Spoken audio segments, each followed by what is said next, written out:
beautiful day at Wellness 101 with your integrative wellness and life coach, Dr. Adrienne Pinkney. Greetings! It's Adrienne Pinkney, your Be Well life coach. I am so excited to be with you today. Today's topic is being seen. I picked this topic because all the workshops I've done and the speeches that I've given and everything that I've done some really cool stuff. And I always ask people, what is it that you want to be? And when I say be, I mean like embody more of. What is it that you want to be? And I'm always amazed that I keep getting this same answer. I want to be seen, which I think is a really basic thing, being seen. So many people are not feeling like they are actually being seen in their lives. And I'm recognizing that that's something we actually have to learn how to do, how to be seen. So before we talk about that, I want to start with a few quotes that I found that really rock. They're cool about being seen. So the first quote is by Maya Angelou, and it reads, "When someone shows you who they are, believe them." And the second quote is by Brené Brown, who I love. She's amazing. It reads, "Vulnerability is about showing up and being seen. It's tough to do that when we're terrified about what people might see or think." So what does it mean to actually see someone? Well, to me, seeing someone means, I wrote this down because I want to read this exactly. What does it mean to see someone? To me, seeing someone means recognizing another person's experience in life, in a day, or in a moment, and being able to partner with them in a way that shows them that you understand and are there to make their experience better through your thoughts, your words, and your actions. So why do we want to be seen? Why does it matter if people can see us? Well, it matters if people can see us because we want to be known. When someone knows us, like knows all of us, knows our experience, our past, our stuff, what our day was like, it is only in that place that people can actually love us. Love comes from understanding the truth of who somebody is. And that is why God is so amazing. That's why we love God. Because God was always there, saw everything, knew everything I said, everything that I did, and stayed with me. We love God because God sees us. We want that kind of love from someone else. So what do we do to be seen? Well, we do all types of things to be seen. We make ourselves pretty. We get loud. We get quiet. We shut down. We slam the door. We achieve. We buy things. We give. We fix. We rescue. We do all types of things so that other people can see us. And what's really interesting is going to lead me to my next thing. What do we do not to be seen? It's funny. We do the exact same things that we do to be seen to hide. So sometimes we accomplish a lot so that no one knows how insecure we are. Or sometimes we help and we volunteer and we fix and we do all these things for other people because we don't want anyone to know how broken we really feel inside. We can be loud, we can be quiet, we do all the same things that we do to be seen, we do to avoid being seen. Interesting. So, what happens when we are seen? Glorious, amazing, delicious things can happen when we are actually seen by people. When someone sees us, it is only in that place that they can let us know that they love us, that they can partner with us, that they can meet our needs, that they can show up fully. People can show up for us when they can see us. Another great thing that happens is that we know who will not or cannot actually see us. When we show up, we find out who will respond and who won't, who can respond and who can't. It's really important information to have. So today's lesson is on how to be seen. Get ready, get your pens and papers, because you want this. So, one, how to be seen. Tell your story. You got to tell them. Sometimes telling your story is really simple. It's as simple as telling your story for a day, right? What happened today? So let's say my partner did not take out the trash and I was really upset about it, like really mad. And a lot of people will be like, well, why is she so mad about the trash? I mean, seriously, so mad about the trash. But they might understand if they knew the story of my day. So instead of expecting my partner to just understand, well, you should take out the trash, I'm upset, telling your story helps somebody really see the experience that you're having. So my story might be, you know what, baby, I woke up this morning.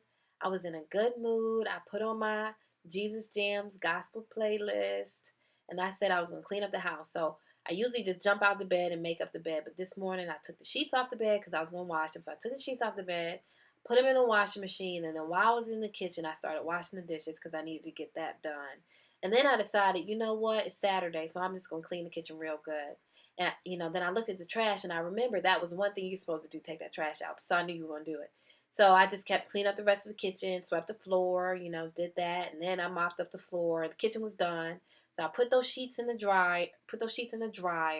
And then I realized, you know what? It's a bunch of dirty clothes. So I started sorting the clothes. And I was talking to my sister on the phone while I was doing all this. And then I took a break. I watched a little bit of Say Yes to the Dress. I love that show. I just watched them Say Yes to the Dress.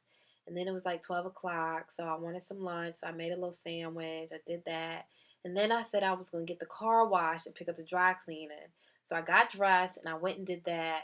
And then I came back and the trash was was still in the trash can.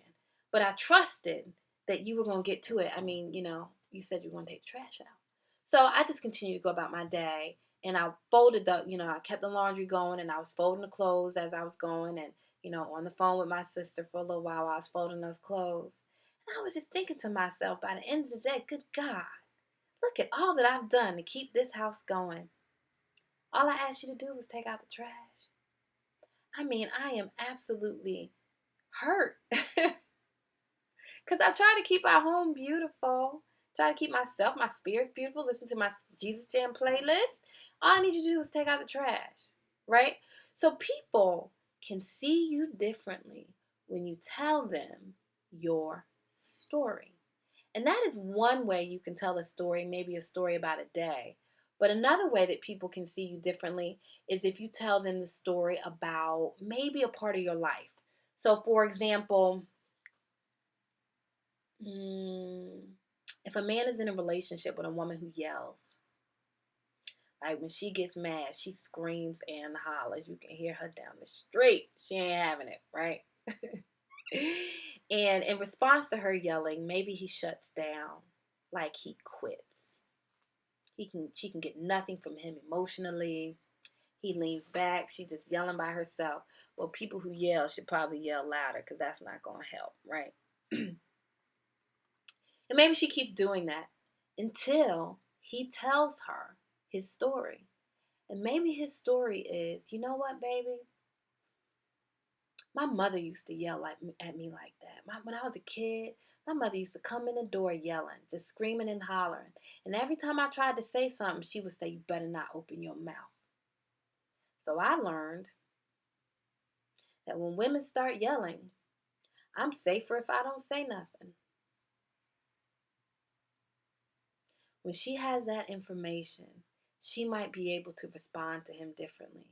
And instead of seeing the 40-year-old man that she's in relationship with, she might know that inside that man is a boy whose mother yelled, who is triggered by yelling, who needs something softer so that he can come out, so that he can know that he's safe, right? So that when people can see us, see the story of our day, or see the story of years and years ago before they even knew us, something that happened, they are better prepared to respond. But you have to be willing to tell your story if you want to be seen. Step two, another way of being seen is telling the truth.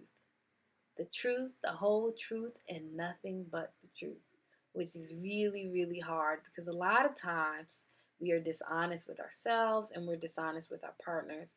And I just want to make a note really quick. I'm going to talk a lot about relationships right now because where we most want to be seen is in relationship, right? That's how we know that people love us and appreciate us when they can see the truth of who we are, see our experience, and respond. So all of my stories are going to all be about relationships today. Enjoy. It's always fun to talk about that anyway. So, yeah, telling the truth. Is that what I was talking about? Right. We got to tell the truth. We want people to see us. We have to tell them the truth. So, a lot of times in relationships, it's really hard to tell the whole truth. Let's give an example of a man who reaches for his wife, reaches for her. Y'all know what I mean. Reaches for his woman, reaching for her, letting her know I want you, girl. However he reaches. And every time he reaches for his wife, she pushes his hand away. Maybe she doesn't feel good about her body. Maybe something else is wrong in the relationship. I don't know. But babe, stop. Right? Not right now. I'm tired. I got a headache. Whatever her story is. He might lie and just say, you know what, whatever. I mean, I'm cool. Whatever is straight. Like, that's just, it is what it is. But if he's really having a hard time being out there for like months, he has to tell his wife the truth. He has to tell her, baby, every time I reach for you, I'm letting you know that you're the woman that I want. And when you push my hand away, it kills me. It makes me feel like you don't want me, or you don't like me, or it makes me feel defeated, or it makes me feel alone, or it makes me feel like I have to go somewhere else to get my needs met because every time I come to you, you push my hand away. That's a hard truth to tell, but it's that kind of truth that will help that wife see the experience that her husband has every time she pushes his hand away. Or, I'll give you guys an example of my life. I, like all women, love attention. You gotta pay me some attention. You gotta treat me like I'm fine, like I'm the best thing going. So I was dating a guy who wasn't heavy on the compliments. I didn't like it. I didn't like it because every day I put myself together and I try to give the world my best, myself my best, the world my best, and I try to give my man my best. And he wasn't really heavy on the compliments. And I didn't like that I could go to the gas station and get more compliments from the dude who opened the door at the gas station than from the dude that I'm with. That ain't working, right? So I had to tell him the truth about that, which was, honey, you're going to have to sweat me more because I'm fine. You need to act like I'm fine. Because the dude at the gas station noticed that. Maybe I wouldn't put that part in there. But, I'm hungry for that compliment. I'm hungry for that type of attention. And I actually need that. If you want somebody to see you, you have to tell them the truth, the whole truth. A friend who tells your business, you're talking to another girlfriend and she knows something about you that you didn't tell her. You got to go back to the girlfriend who told your business and tell the whole truth. Honey, I can't keep telling you stuff if you're going to do that. Give her an opportunity to respond in kind. Let her know that it hurts your feelings, that you feel violated. You have to show up. If you want to be seen, you have to show up. So first, tell your story. Secondly, tell the truth. And then we'll go on to 3, which is talk about your feelings, which is hard. So I have the honor of working as a dean of students, which means that I deal with student discipline. And that's actually not the truth of what I do. I don't deal with student discipline. I deal with students learning how to regulate their feelings and emotions in ways that allow them to have healthy relationships with others. I don't even deal with students. I deal with student feelings. That's what I do. And so I had 3 lovely young ladies in my office the other day. And it was a Mean Girls issue. They were being mean to each other. And I already knew that these young ladies were hurting because the truth is at the core of every woman is sweet. I believe that. Every woman is just love and light. So when we are showing up like that's not who we are, we're usually hurt or we're protecting ourselves. So anyway, all three of these little angels came into my office, and the whole story was that two of the girls were um, passing notes back and forth in class and ostracizing this one girl who used to be friends with one of the two. Okay, y'all got it. So anyway, uh, we're all in my office, and I asked a young lady who was the ostracized one. I said, "Sweetie, I need you to tell them how it made you feel when you passed those notes. When they were passing those notes. How did it make you feel when you sitting over there watching them pass notes?" And her response was, "I didn't care. I didn't care." I said, "Okay, honey. She used to be your best friend last week. She was your best friend. And now she's friends with her. And they're not talking to you. And you're sitting in class and you watch her write one note, look at you, and pass it to somebody else. And then she wrote a note, looked at you, and passed it to her." I said, "Baby, tell them how that made you feel." And at this point, this girl is, ooh, it's crying. She said, "I just felt so sad. I just felt so sad." And the other two, who trying to be mean, that's not even who they are, trying to act like they mean girls, they looking like, because they could understand the impact that their choices and their actions had on somebody else. They were killing that girl's spirit. Awful! Awful! Wouldn't even known that had she not been willing to talk about her feelings. Another example of actually talking about your feelings, I'll do myself again in my dating life. God, it's really good. I'm having a good time. It's good. I just have a lot of great stories and it really helps. So, I was dating this guy and he was my front runner. I really liked him and I wanted him to be my guy. He was the one I liked the most. So I had this day, and we had like talked late on like the night before. We talked really late on the phone. I'm feeling like all connected to him. Like, oh my God, this might work. And I woke up the next morning and I started getting my good morning beautiful text messages from the people who want to talk to me. So it was like one, good morning beautiful text message, he was on it, but he's not my front runner. And another one, good morning beautiful text message, he was on it, but he's not my front runner. And so I was waiting for my front runner to send me, this is funny. I was waiting for the guy that I really like to send me a text message. And he didn't.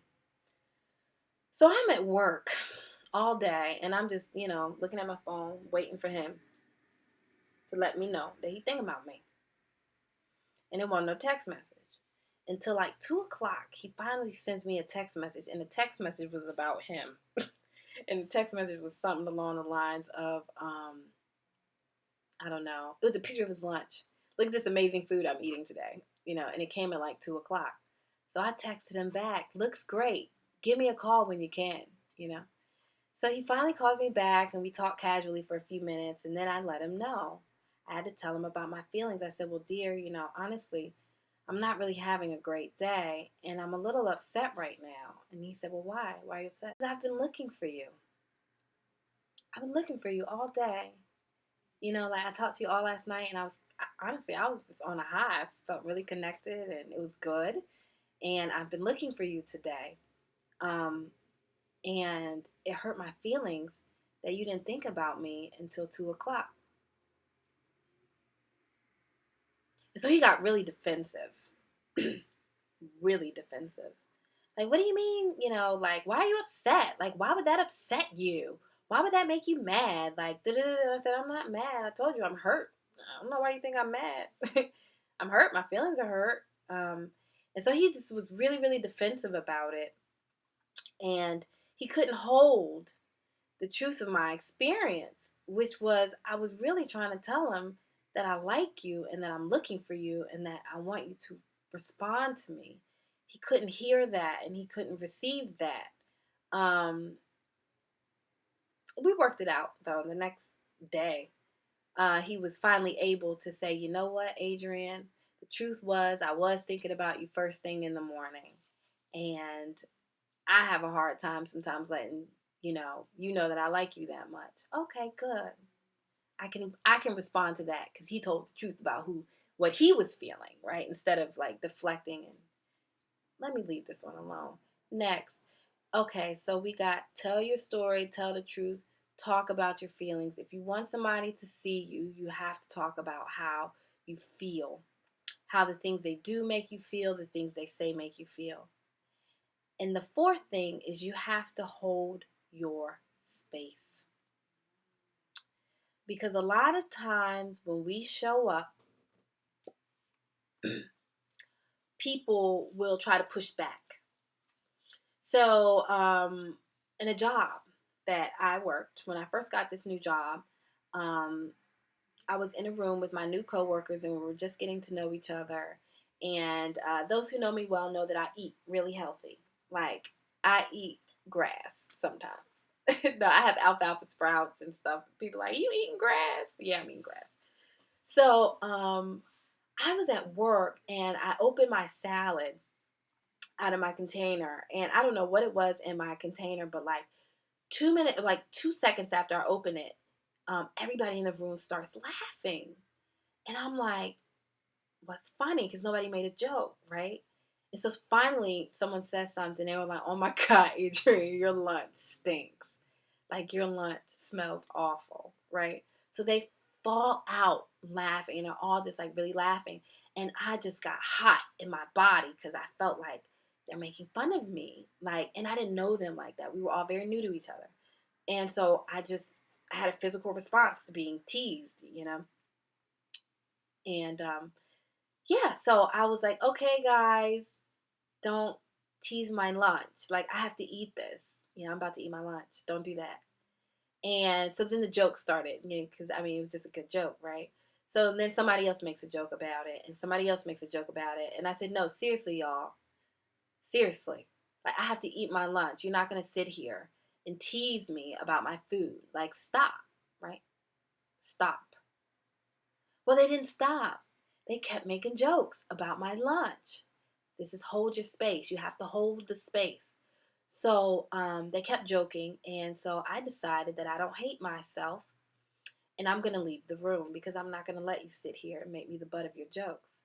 So I got up to physically remove myself from the space, and one of my coworkers saw me, and he said, "No, no, no, no, no, no, no, no, you guys, Adrian's upset. Like, stop. Joke's over. She's upset. Like, I'm sorry, Adrian. I'm so sorry. Like, I'm sorry. You're right. You do have to eat your lunch. Y'all, let's stop." So they all stopped, right? It's so funny because uh, that happened months ago. And one of the executives at this company was in the room. And every time he sees me after that, he says, "You know what, Adrian? I feel really bad about how we treated you that day." He was like, "That wasn't cool, man. Like, that wasn't cool." And I said, "You know what? It wasn't. It wasn't cool." You have to hold your space. So when you are showing up, a lot of times when people will try to ram over you or act like they don't see you, you have to stand firm in the truth of your experience. Keep using your voice. Keep showing.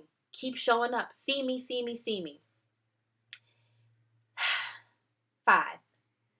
Don't rescue other people when they see you. This one's hard. Don't rescue other people when they see you.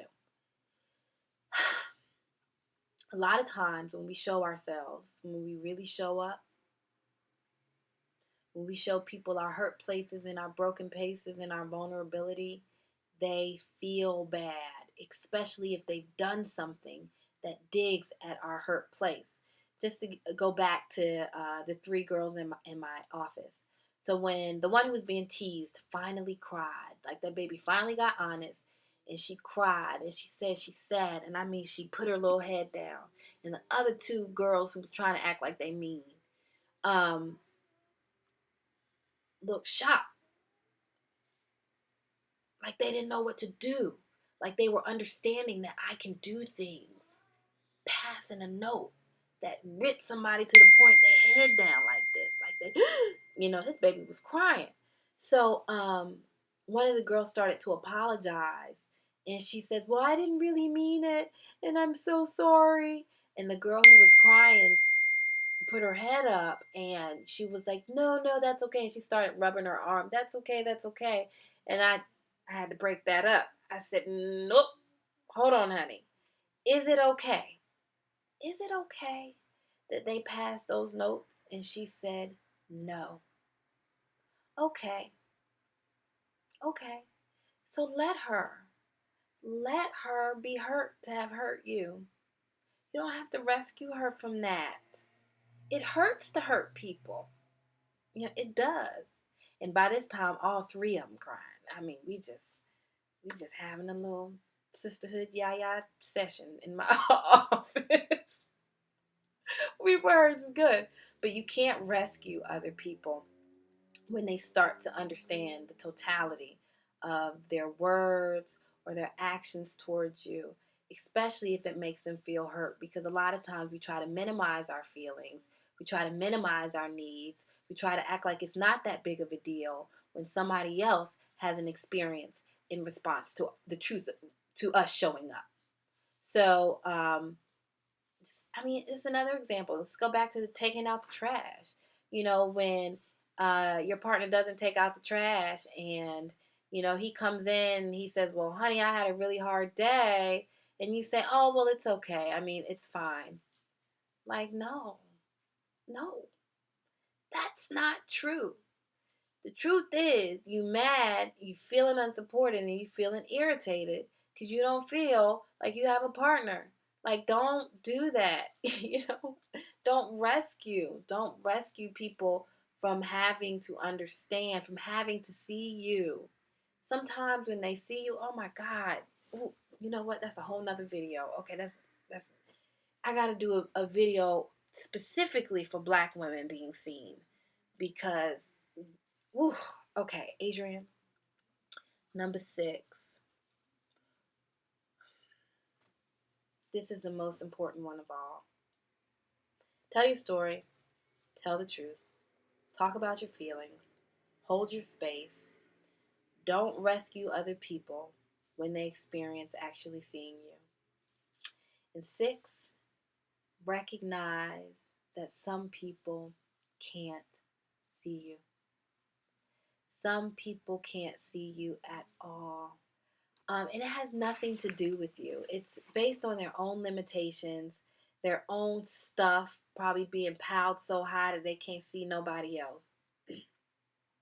But when you tell somebody your story, maybe the story of your day or your emotions or how you feel about something, and they say, oh, girl, you need to let that go. She can't see you. When you tell someone that you're hurt by something that they did and they try to minimize and say, ooh, you're so sensitive. Why are you so sensitive? They can't see you. If you get upset about something legitimate, anything that upsets you, like literally, if it upsets you, it's legitimate. And they tell you that you're tripping. They cannot see you. They can't see you. You have to recognize that some people just can't see you. And there's no amount of anything that you can do to make them see you if they can't. A lot of times we yell louder when we feel like people can't see us. Or we do more. We pour more love into them when we feel like, hey, if I love them more, they'll start to be able to see me. Or if I act more perfect, if I get it right, they can see me. For someone to actually see you, they have to desire that for themselves. They have to want to know you. They have to be invested in seeing you. And you can't do nothing about that. Yeah. Let me see if there's anything else. Give people time to share and respond. Be willing to see. Oh, some people will only be able to see you in certain ways because that's the only way that they want to see you. So, for example, as you grow and expand, especially if you started a relationship really young, with a friendship or work or a marriage or anything like that, and you've grown a lot, sometimes people have a limited view of you based on who you were introduced as, and they can't see you beyond that. As you grow and change, people will have to be able to continuously see the new you and where you are now. And based on whoever they are, they can either choose to see you or not. And you have to be okay with that. So when people can't see you, just take that data. And a great way to figure out who can see you and who can't is just show them a little bit at first and see how they respond. If a friend responds in kind and shows that she can see you through adjusting her behaviors, or shows that she can see you through affirming your needs or anything like that, you can show her more. You can show her a little bit more and show her a little bit more. But someone who's constantly showing you that they can't see you, just take the data and say that maybe this is not somebody I need to show all my broken places to and all my vulnerabilities to, because at that point you will need to be keeping yourself safe. I'll do a whole nother video on narcissists and people who can't see you. That's a whole nother thing. So anyway, in all of my Be Well Wellness 101 classes, we end with a little bit of homework. So here's your homework. Show up fully. Show up fully. There's some place in your life that you have not been showing up fully, that you haven't been telling the whole truth, that you haven't told somebody your story so that they can understand what you need. So, show up fully, step one in your homework. And homework assignment number 2, sit down, journal, pull out your phone, just do it in your notes. Who can see you? Who in your life can really see you? And this answer can usually be answered by, who do you really love? We love people who can see us. We call them when we need to be seen, when we need to be heard, when we need to be affirmed. Who can see you? And then also write a list of people who can't see you. People who can't hold your truth, hold your heartbreak, hold your dreams. Who can't see you? Take that data and adjust your behaviors accordingly. Anyway, I just want to say, I see you. And I think you're great, kind of like me. I see you. I appreciate you. I hear you. And I'm so glad that you're checking me out. And I really look forward to seeing you next week. Be well. Be free. Be happy. Be heard. Be peace. Be love. Be victorious. Be well.